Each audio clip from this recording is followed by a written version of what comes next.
Hello everyone, good morning and welcome to ambitiousbaba.com. We are back with our daily current affairs. तो चलिए जानते हैं 9th of September के current affairs क्या है। इसके अलावा अगर आपने हमारा weekly revision current affairs class miss किया है तो ऊपर आई बटन में आप उसे चेक कर सकते हैं। 200 प्लस का पार्ट 1 पढ़ाया था हमने संडे को। तो चलिए बढ़ते हैं आज के क्वेश्चंस की तरफ। पहला सवाल, इनमें से किस राज्य सरकार ने संपूर्ण पोषण स्कीम लॉन्च की है जिसके तहत वो गर्भवती महिलाओं को पौष्टिक भोजन उपलब्ध कराएंगे। 5 ऑप्शन है हमारे पास। तो चलिए, द आंसर इज ई, आंध्र प्रदेश। तो आंध्र प्रदेश के मुख्यमंत्री ने लॉन्च किया है संपूर्ण पोषण योजना, जिसके तहत वो आंध्र प्रदेश की गर्भवती महिलाओं को न्यूट्रिशियस फूड प्रोवाइड कराएंगे। तो आंध्र प्रदेश की सरकार ने ये पाया कि 51.9% जो प्रेग्नेंट महिलाएं हैं उनमें अक्यूट एनीमिया पाया जाता है, और इसके साथ साथ जो भी बच्चे वो पैदा करती हैं उनका बर्थ वेट काफ़ी कम होता है, क्योंकि उन्हें सही ढंग से पौष्टिक भोजन नहीं मिल पाता। तो इसीलिए वहाँ की सरकार ने ये स्कीम रोल आउट की है, जिससे ऐसा माना जाता है कि लगभग 31 लाख बच्चे और माताओं को इससे फ़ायदा होगा, और इसके लिए वो न्यूट्री किट भी लॉन्च कर रही हैं। तो जो भी गर्भवती महिलाएं हैं वो कोई भी आंगनवाड़ी सेंटर या फिर कोई हेल्थ क्लिनिक आएंगी, गवर्नमेंट स्पॉन्सर्ड हेल्थ क्लिनिक में, तो वो अपना न्यूट्री किट लेके जा सकती है आफ्टर एवरी टेस्टिंग। ये जो न्यूट्री किट जो वहाँ की सरकार प्रोवाइड करेगी, इसकी कॉस्टिंग है 1100 रुपये प्रति किट, जिसमें दूध लिख दे रही हूँ मैं आपके लिए, मिल्क रहेगा, घी रहेगा, ओट्स रहेंगे, और ऐसे कई सारे सीरियल्स जैसे कि दाल वगैरह जो कि बहुत ज़्यादा हेल्दी होते हैं खाने में, वो सब रहेगा, ताकि उन्हें पौष्टिक आहार मिलता रहे टाइम टू टाइम। और इसके लिए ऑलरेडी वहाँ की सरकार ने लगभग 1900 करोड़ रुपए का बजट तय किया है। तो चलिए जानते हैं डिटेल्स। तो जैसा कि हमने क्वेश्चन में ही पढ़ा है कि आंध्र प्रदेश के मुख्यमंत्री वाईएस जगनमोहन रेड्डी ने 7 सितंबर को 2 स्कीम्स लॉन्च की है। पहली है वाईएसआर संपूर्ण पोषण और दूसरी है वाईएसआर संपूर्ण पोषण प्लस स्कीम्स, जो कि पौष्टिक आहार प्रोवाइड कराएंगी गर्भवती महिलाओं को, लैक्टेटिंग महिलाओं को और बच्चों को।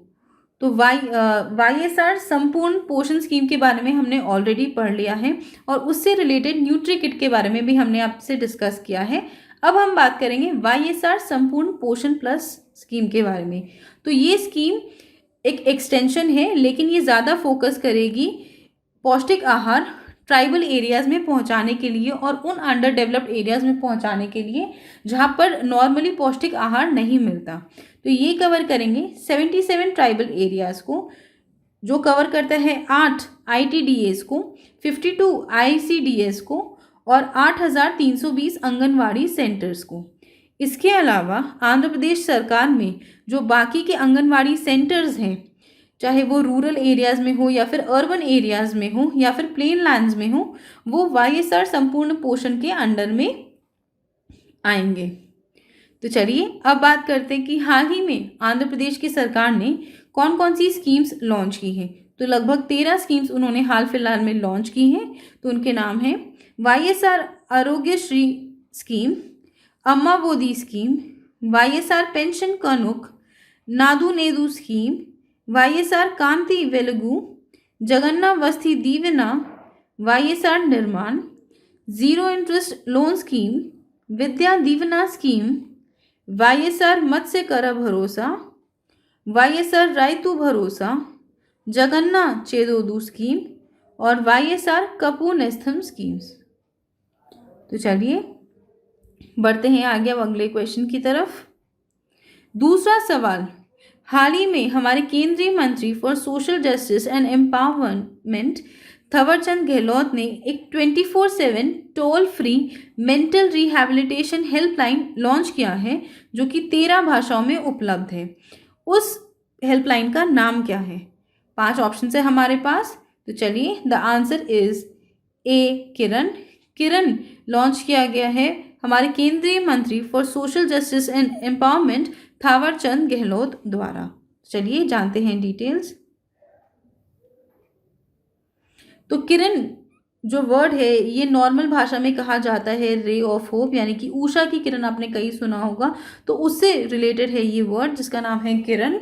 और ये सेंटर 7 सितंबर को लॉन्च किया गया था हमारे मिनिस्टर थवर चंद गहलोत द्वारा, जो कि एक 24/7 toll free mental rehabilitation helpline है जो कि साइकोलॉजिकल सपोर्ट प्रोवाइड करेगा लोगों को।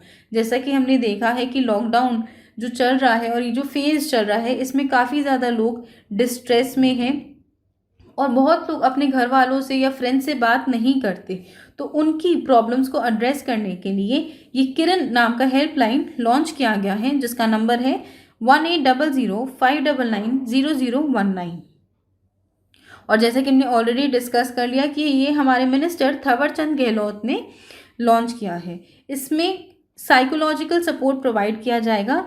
इसके साथ साथ इनका एक बैक एंड में एक्सपर्ट्स रहेंगे जो प्रोवाइड करेंगे मेंटल रिहैबिलिटेशन, यानी कि कोई भी इंडिविजुअल हो या फिर कोई कम्युनिटी हो या फिर कोई एनजीओ के लोग हो, कोई भी इसमें पार्टिसिपेट कर सकते हैं। बहुत सारे लोग रहेंगे जो उन्हें एडवाइस करते रहेंगे फ्रॉम टाइम टू टाइम और उनका जो ये मेंटल डिस्ट्रेस है इसको दूर करने में मदद करेंगे। चलिए बढ़ते हैं तीसरे क्वेश्चन की तरफ। तीसरा सवाल, हाल ही में 2019 की ranking for estate business reform action plan 2019 release की गई है, तो इनमें से किस राज्य ने प्रथम स्थान हासिल किया है? 5 ऑप्शन है हमारे पास, तो चलिए the answer is B Andhra Pradesh. तो आंध्र प्रदेश की सरकार ने टॉप स्पॉट को रिटेन किया है in terms of ease of doing business 2019 ranking. तो चलिए जानते हैं डिटेल्स।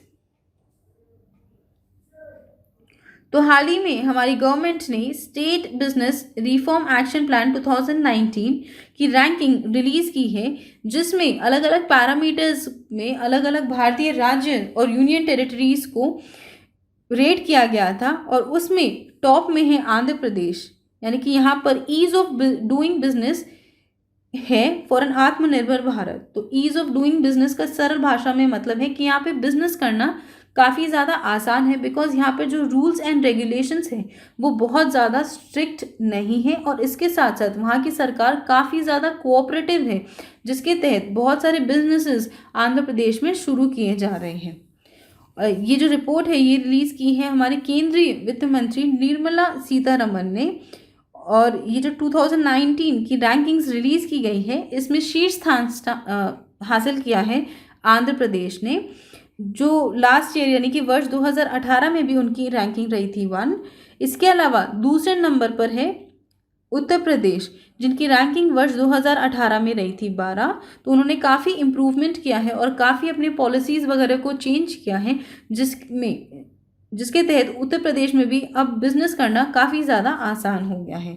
तीसरे नंबर पर है तेलंगाना जिनकी रैंकिंग वर्ष 2018 में घट करके हो गई थी जिनकी रैंकिंग थी 2nd और जो वर्ष 2019 में उनकी रैंकिंग घट के हो गई है 3rd। इसके अलावा चौथे नंबर पर है मध्य प्रदेश, 5वें नंबर पर है झारखंड, 6ठे नंबर पर है छत्तीसगढ़, 7वें नंबर पर है हिमाचल प्रदेश, 8वें नंबर पर है राजस्थान, 9वें नंबर पर है वेस्ट बंगाल और 10वें नंबर पर है गुजरात। इसके अलावा सबसे ज़्यादा इम्प्रूवमेंट दिखाई है दिल्ली ने क्योंकि उनकी वर्ष 2018 की रैंकिंग थी 23rd जो कि अब हो गई है 12। तो इनके कई सारे पैरामीटर्स हैं जिनके ऊपर जज किया जाता है कि जैसे वहाँ पर रेगुलेशंस क्या है, लेबर रेगुलेशंस क्या है, इसके साथ साथ उनका एनवायरमेंटल रजिस्ट्रेशन क्या है और लैंड अवेलेबिलिटी क्या है, राइट टू इन्फॉर्मेशन क्या है। तो ये कुछ पैरामीटर्स हैं जिनके बेसिस पे रैंकिंग्स दी जाती है। तो चलिए बढ़ते हैं आगे अगले क्वेश्चन की तरफ। चौथा सवाल, हाल ही में भारत ने सक्सेसफुली टेस्ट किया है इंडिजीनियसली डेवलप किया हुआ scramjet technology for hypersonic missiles जिसका नाम है हाइपरसोनिक टेक्नोलॉजी डेमोन्स्ट्रेटिव व्हीकल। इनमें से किस संगठन ने उसे विकसित किया है? 5 ऑप्शन है हमारे पास, तो चलिए the answer is D, defence research and development organisation ने डेवलप किया है HSTDV। तो चलिए जानते हैं डिटेल्स।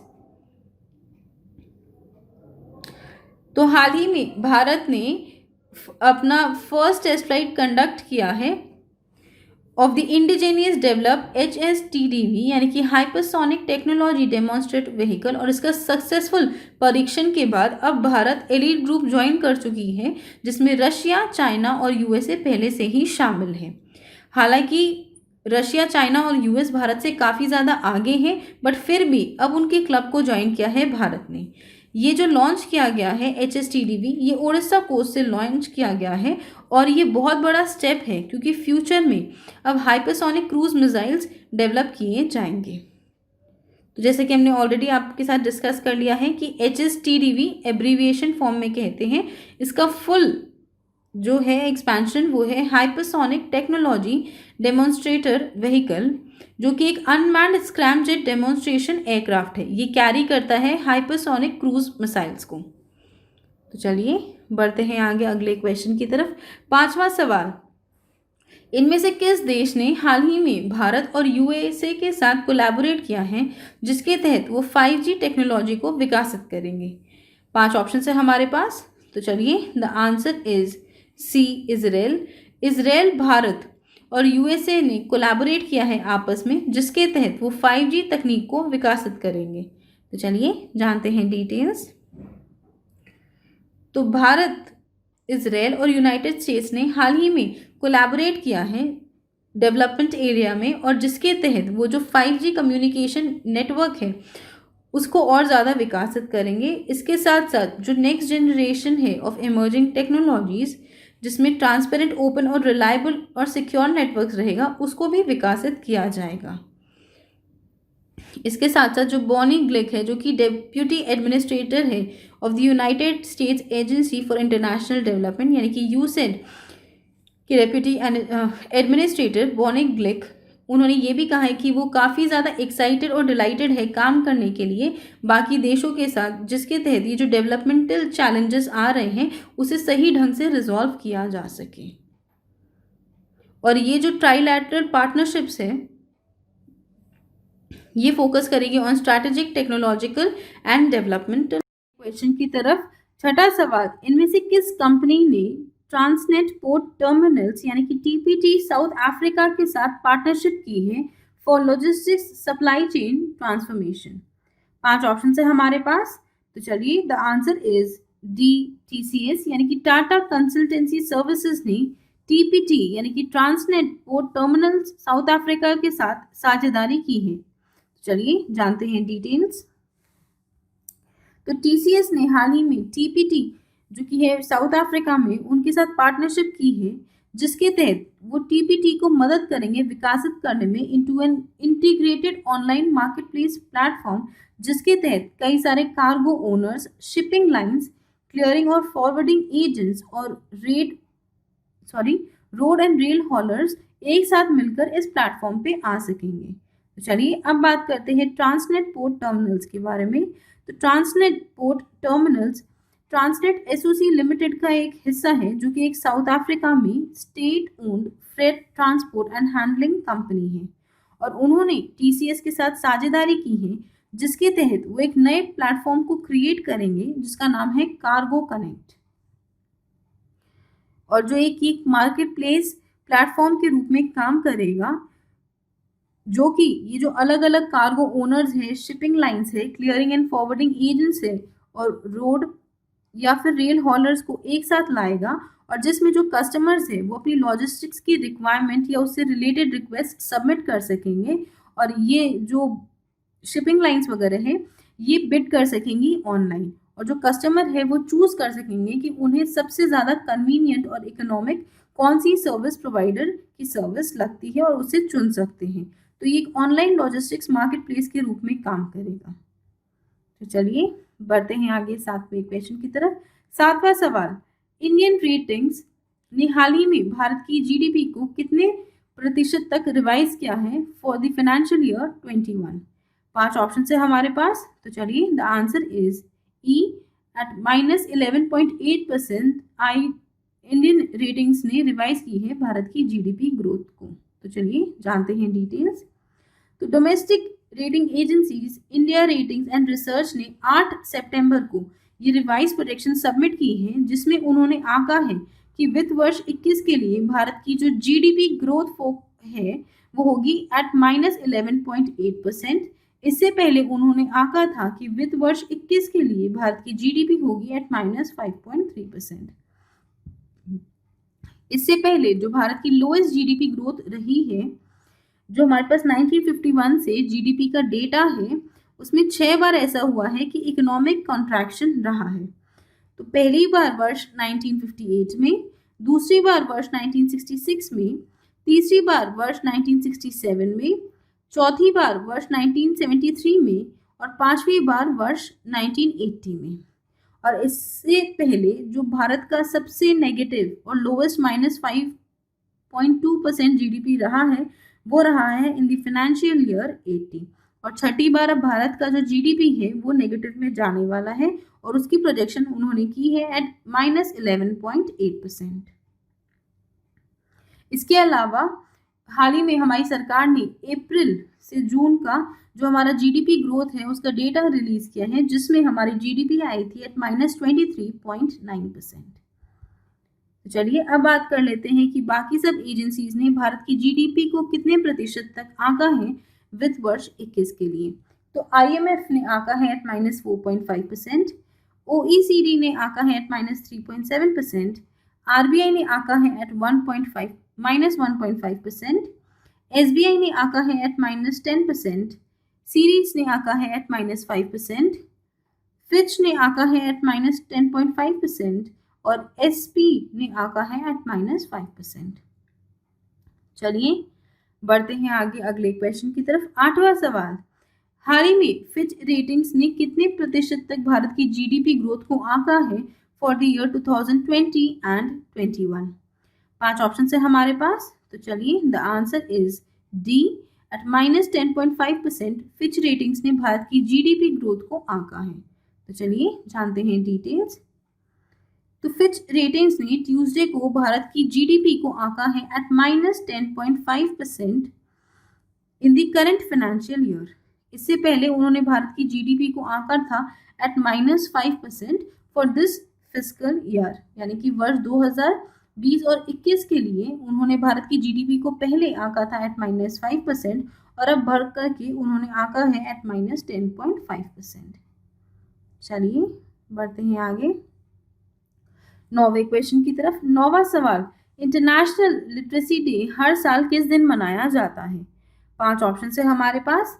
तो चलिए द आंसर इज डी, 8 सितंबर को हर साल इंटरनेशनल लिटरेसी डे मनाया जाता है। चलिए जानते हैं डिटेल्स। तो इंटरनेशनल लिटरेसी डे हर साल 8 सितंबर को मनाया जाता है, जिसके तहत लोगों में जागरूकता फैलाई जा सके और उन्हें बताया जा सके कि लिटरेसी प्रॉब्लम्स एग्जिस्ट करती है हमारे खुद के लोकल कम्युनिटीज़ में एज वेल एज ग्लोबली।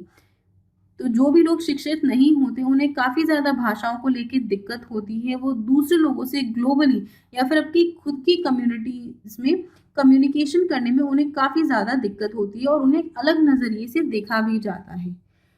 ये जो इंटरनेशनल लिटरेसी डे है इसकी खोज की गई थी बाय यूनेस्को, जो कि है United Nations educational scientific and cultural organisation, वर्ष 1966 में, जिसके तहत वो लोगों को रिमाइंड कराना चाहते हैं कि लिटरेसी काफ़ी ज़्यादा इम्पॉर्टेंट है और ये ट्रीट किया जाता है as a matter of dignity and human rights. चलिए बढ़ते हैं 10वें क्वेश्चन की तरफ। 10वां सवाल, हाल ही में इंदिरा गांधी पीस प्राइज इनमें से किसे दिया जा रहा है। 5 ऑप्शन है हमारे पास। तो चलिए the answer is B, David Attenborough को दिया जा रहा है इंदिरा गांधी पीस प्राइज, जो कि भारत के पूर्व प्रधानमंत्री मनमोहन सिंह देंगे। चलिए जानते हैं डिटेल्स। तो भारत के पूर्व प्रधानमंत्री श्री मनमोहन सिंह ने 7 सितंबर को ब्रिटिश ब्रॉडकास्टर डेविड एटनबरो को इंदिरा गांधी पीस प्राइज से नवाजा है। ये जो प्राइज है ये एक वर्चुअल इवेंट के माध्यम से दिया गया था और इसके अलावा वर्ष 2017 में खुद हमारे पूर्व प्रधानमंत्री को ये प्राइज दिया गया था, जो कि है इंदिरा गांधी पीस प्राइज। ये प्राइज वर्ष 1986 से दिया जा रहा है अलग अलग इंस्टीट्यूशंस, इंडिविजुअल्स या फिर लोगों को जो एक छाप छोड़ के जाते हैं जिसके तहत जो इंटरनेशनल पीस हार्मनी मेंटेन की जा सके और इसके अलावा डेवलप किया जा सके हमारी दुनिया को। तो चलिए अब बात करते हैं कि डेविड एटनबरो को ये प्राइज क्यों दिया जा रहा है। जैसे कि हम सब जानते हैं कि एक जाने माने ब्रिटिश ब्रॉडकास्टर है डेविड एटनबरो, और उन्हें ये प्राइज इसीलिए दिया जा रहा है क्योंकि उन्होंने दुनिया को बताया है कि हमारे प्लैनेट पे जो भी अजूबे हैं, नेचुरल वर्ल्ड के जो भी अजूबे हैं, वो दुनिया के सामने लेके आए हैं वो। इसके साथ-साथ उन्होंने काफ़ी एफर्ट्स दिए हैं लोगों को एडुकेट करने में, और पीढ़ी दर पीढ़ी उन्होंने कंटिन्यूअसली लोगों को एंटरटेन किया है, चाहे अपनी किताबों से हो, अपने बुक्स से हो। और उसके साथ-साथ उन्होंने लोगों में इंसानियत जगाने का काफ़ी ज़्यादा प्रयास किया है, और उन्होंने इस पे स्ट्रेस दिया है कि कैसे हमें जो हमारी बायोडाइवर्सिटी है इस प्लैनेट की, उसे बचाने का और उसे सहेज के रखने का कितना ज़्यादा ज़रूरी है। और इसके साथ-साथ उन्होंने बहुत ज़्यादा फ़ोकस दिया है इस पे, और लोगों को बताया भी है कि कैसे एक सस्टेनेबल और हार्मोनियस वे ऑफ लाइफ के सॉरी कैसे एक सस्टेनेबल और हार्मोनियस वे ऑफ लाइफ हमें लीड करना कितना ज़्यादा इम्पोर्टेंट है। क्योंकि आज अगर हम कुछ भी इस प्लैनेट को नुकसान पहुंचाते हैं, तो सबसे ज़्यादा उसका हार्म हमारी फ्यूचर जनरेशंस फेस करेगी। तो उन्होंने लोगों को रिक्वेस्ट किया है और टाइम टू टाइम एडवोकेट किया है कि एट प्रेजेंट इस प्लैनेट में सबको बहुत ही कॉशियसली और सस्टेनेबल वे में रहना चाहिए, जिसके तहत हमारी जो फ्यूचर जनरेशंस है उन्हें कम से कम नुकसान उठाना पड़े। तो चलिए बढ़ते हैं आगे 11वें क्वेश्चन की तरफ। 11वां सवाल, जॉनी बख्शी का हाल ही में निधन हो गया, वे कौन थे? 5 ऑप्शन है हमारे पास। तो चलिए the answer is E, film maker, film निर्माता थे जॉनी बख्शी, जिनका हाल ही में निधन हो गया। तो चलिए जानते हैं डिटेल्स। तो veteran film maker Johnny Bakshi का हाल ही में निधन हो गया मुंबई के एक अस्पताल में। उन्हें कुछ टाइम पहले न्यूमोनिया हुआ था, और इसके अलावा वो कोविड-19 पॉजिटिव भी पाए गए थे। वो अपने कई सारे कामों के लिए जाने जाते हैं, जैसे कि मंजिलें Aur Bhi Hain in the year 1974, Vishwaghaat in the year 1977, Raavan in the year 1984, Mera Dost Mera Dushman in the year 1984, Bhairavi in the year 1996 और कजरारे इन द ईयर 2000। तो चलिए with this we come to the end of today's class. I hope आपको ये वीडियो पसंद आया हो। अगर ये वीडियो पसंद आए तो इसे लाइक कीजिए, अपने दोस्तों के साथ शेयर कीजिए, और हमारे चैनल एम्बिशियस बाबा को सब्सक्राइब ज़रूर कीजिए। Also please visit our website test.ambitiousbaba.com, जहाँ पर आपको कई सारे ऑनलाइन मॉक टेस्ट मिल जाएंगे अलग अलग सब्जेक्ट्स के लिए।